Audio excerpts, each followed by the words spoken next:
Hi friends, అందరికీ ఎంతో tasty అయిన అరటికాయ బజ్జీ రెసిపీతో మేము ముందుకు వచ్చేసాను. చూసారు కదా, బయట క్రిస్పీగా లోపల చాలా సాఫ్ట్గా చాలా టేస్టీగా ఉంటాయండి. లేట్ చేయకుండా ప్రాసెస్లోకి వెళ్ళిపోదాం.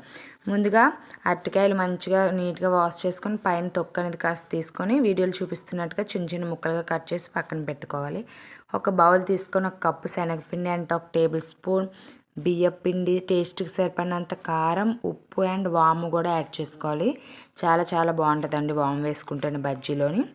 ఇక వేసుకునే వాళ్ళు వంట సోడా కూడా వేసుకోవచ్చు. మేము పిల్లలు తింటారని సోడా స్కిప్ చేసేసాం. చూసారు కదా, వీడియోలు చూస్తున్నట్టుగా బ్యాటరీ విధంగా ఉండేటట్టు మంచిగా మిక్స్ చేసి పక్కన పెట్టుకోవాలి. ఇక స్టవ్ ఆన్ చేసి డీప్ ఫ్రైకి సరిపడినంత ఆయిల్ అనేది వేసుకొని మంచిగా ఒక్కొక్క పీస్ తీసుకొని ముంచుకొని వేసుకోవాలండి. చూసారు కదా, అలా మొత్తం అన్నీ కూడా మంచిగా వీడియోలు చూపిస్తున్నట్టుగా అన్నీ కూడా వేసుకొని మంచిగా అటు ఇటు కూడా గోల్డెన్, మరీ హైలో కాకుండా మరీ సిమ్లో కాకుండా మీడియంలో పెట్టి వేయించుకుంటే పర్ఫెక్ట్గా వేగుతాయండి.